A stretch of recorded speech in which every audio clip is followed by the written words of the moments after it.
Jadi Hufaz sebelum dia masuk JMA, dia seorang yang sangat tak ada keyakinan diri. Jadi kami sebenarnya sebagai parents ni tak mengharapkan lebih, tak jangka nak sampai ke tahap ni. Sebab jangkaan kami dan harapan kami sebenarnya dia ada keyakinan diri pun dah cukup dah. Satu kejayaan yang besar dah bagi kami.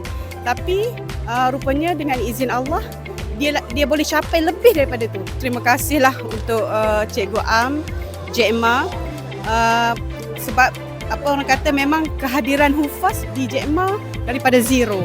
Memang daripada tak ada, dia zero knowledge pasal Hospital Ashri, memang tak ada basic apa-apa, di situlah bermulanya.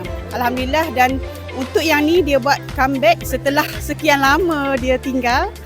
Untuk Hospital Ashri ni dalam tempoh saya ingat tak sampai seminggu dia training, tapi dia boleh buat satu pencapaian yang luar biasalah bagi kami. Kami sebagai ibu bapa ni hanya boleh support dari belakang.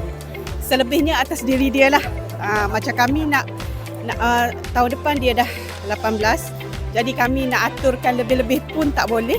Dan kami yakin dia boleh fikir dengan sewarasnya lah.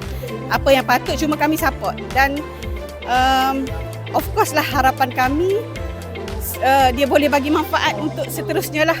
Dan insya-Allah dia boleh capai lah apa yang dia nak tu.